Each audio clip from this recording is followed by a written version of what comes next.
Godfrey, good morning.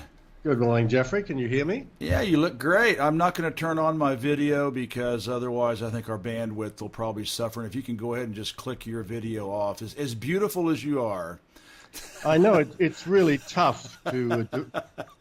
Now, where do I click it? Down at the bottom, there's a little video icon on the left. There you go. All right, now we'll be sure and have a good bandwidth. How are you feeling? You feeling better? Much better, actually. Did the flu medicine that we gave you seem to help a little bit? It worked very well. I went in and got a refill yesterday at the local Chinese I'm sure you herbalist.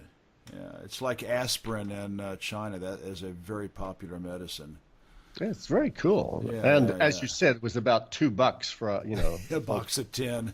Yeah. Did you get the one with sugar or without sugar? I involuntarily got the one with fucking sugar, but All right, my friend. Let's go ahead and do. I think this is going to be really interesting, and we'll just keep it real. I'm just going to kind of set it up and let you just take it away, and I'll try to intervene as little as possible. All right. Good morning, everybody. This is Jeff J. Brown in beautiful Shenzhen, China, with a special interview with Godfree Roberts down in Chiang Mai, Thailand. How are you doing today, Godfrey? very well, thank you, Jeff. Amazingly, Godfrey and I were together this last weekend. He came to visit Shenzhen for the first time, and Godfrey is wrapping up a book called China 2020, as in the year 2020, or maybe Vision 2020. Everything you know is wrong. China 2020, everything you know is wrong, and I'll be the first customer to buy it. Godfrey, you started seeing China's development back in 1967, something very few Westerners can claim. And since then, you have been in China many times and in many different areas. And this last weekend, you visited my town, my hometown, Shenzhen, a new city of 14 million people created from the ground up, which is an appropriate bookend to your first visit 50 years ago. So my question to you today is, how would you tie it all together about the path China has been taking since liberation in 1949 and continues to do so into the 21st century? Well, I think, first of all, it's been successful. And that's the thing that we tend to overlook because I think our media tends to want to not see success. China has been criticized for since the beginning of its ordeal, and only now are folks starting to face up to the fact that whatever policies China has implemented have worked and have brought the vast majority of people along with it. What struck me in Shenzhen was not just Jeff's rugged good looks and You were drunk. oily charm, but what had been when I was in Kowloon many years ago, someone pointed to through binoculars on a very clear day to a vast mangrove swamp, which I didn't know at the time was going to become Shenzhen, which was where Jeff now lives and works, and I was astonished by since my last visit to China last year, the astonishing jump in prosperity.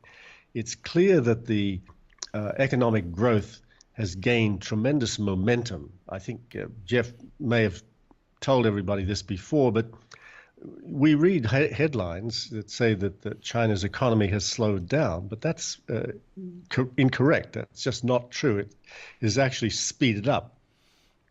So the Chinese people are sharing more of the goodies today than they did 10 years ago when the growth rate, the acceleration rate, was about 12%. Today at 6.7%, they're producing more than twice as much and sharing more than they shared 10 years ago because their GNP is twice as big and the population has grown, et cetera. Yeah, so prosperity is now starting to really stand out as a feature of China. the people, we wandered around for days amongst all kinds of people in all kinds of areas, from very early, pre-dawn to late at night. And I was just astonished at the general prosperity, people's willingness to spend money, and their sort of general relaxation, their happiness. The fact that they had time for almost everything. By the way, something that struck me, Jeff, was their politeness wherever we went.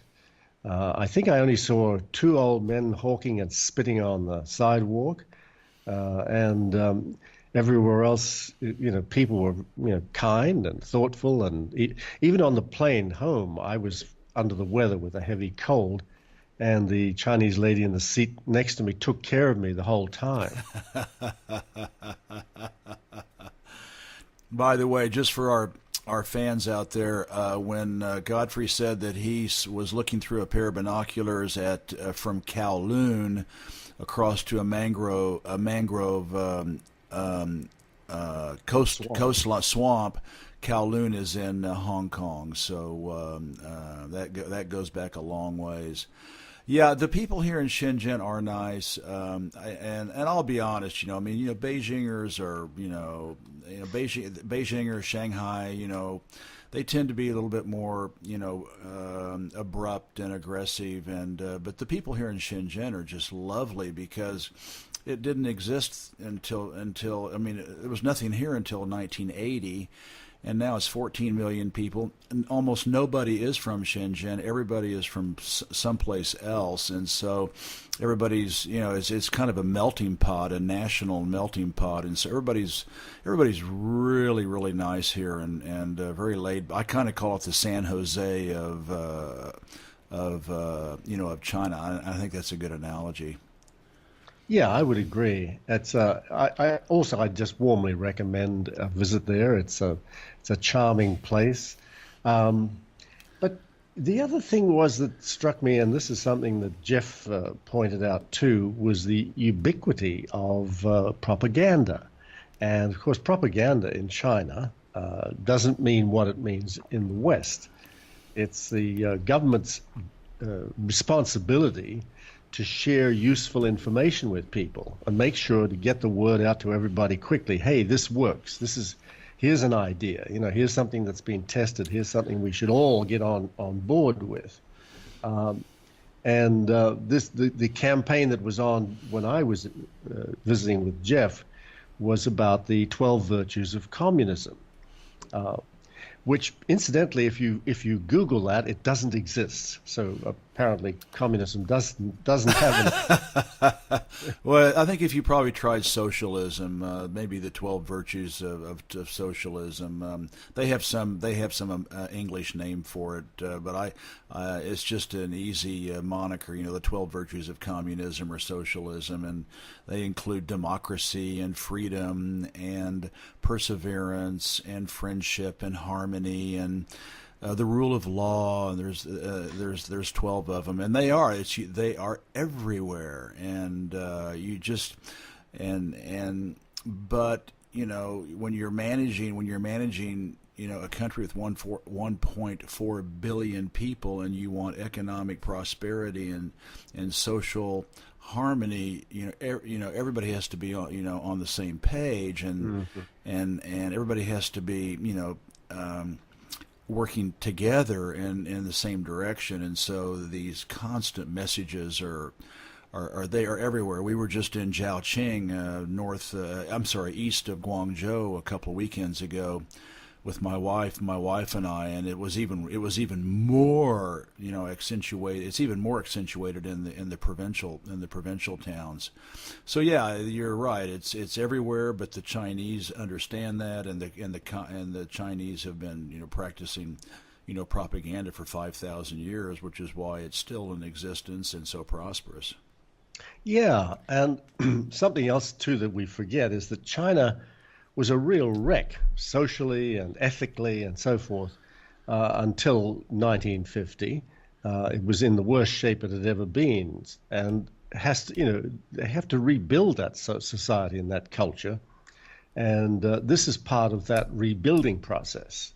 is to get everybody back. Hey, remember, we used to be polite and kind and thoughtful to each other instead of selling our children on the street. Yeah. Due to Western imperialism and Japanese imperialism and 110 years of opium addiction, thanks to the British and the Americans, and it goes on and on. Yeah. Also, we tend to lose perspective when you just said, you're managing the lives of 1.4 billion people. It gives you a different take. I was talking to an American professor the other day who was in Beijing for a big conference, and he got to meet the vice minister for communications, I think it was. And so the professor was, an ardent human rights advocate, and he brought up the case of a Chinese professor who had been arrested for something he'd done, speaking out about something, and he had been detained. And so my professor friend said to the minister, he said, well, what about Liu Shaoting, this man? And the minister said, well, could you just refresh my memory? And he said, the name doesn't ring a bell. So he told him about the case, and the minister took his arm, he said rather warmly, and said, I think you need to see this from a different perspective. He said, when I get up in the morning, I'm responsible for 1.4 billion people.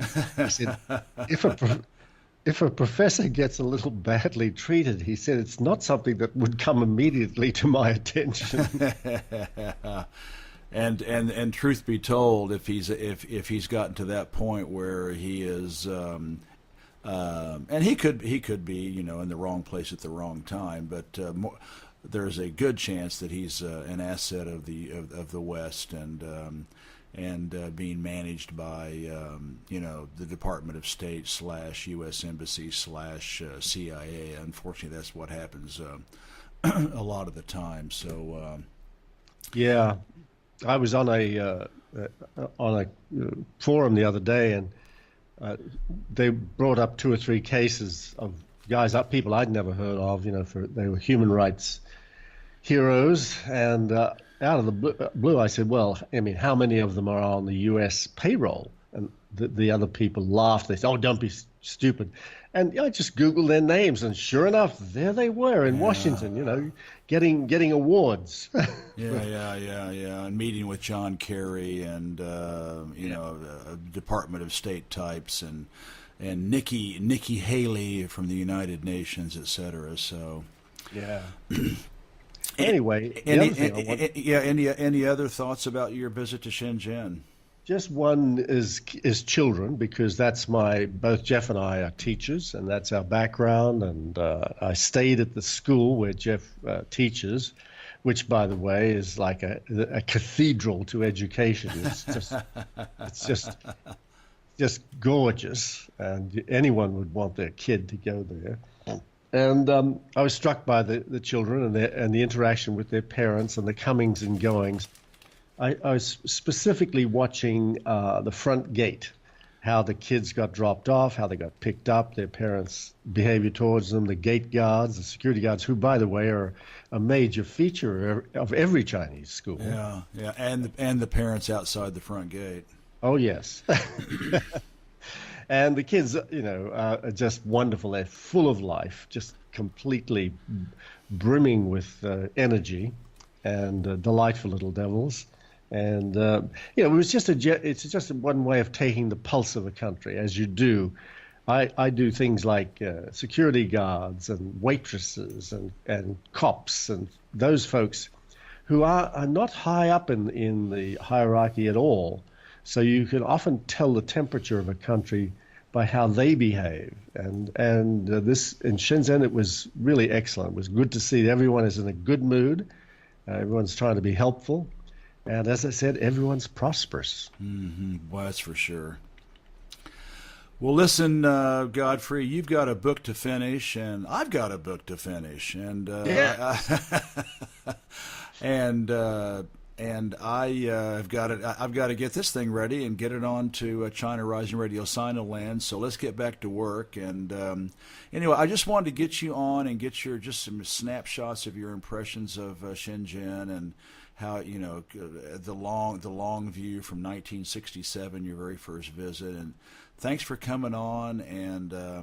And you're always welcome back. And loved having you. And looking forward to staying in touch and helping each other finish our books. Thanks a lot, Jeff. Talk to you later. Bye-bye. Bye-bye.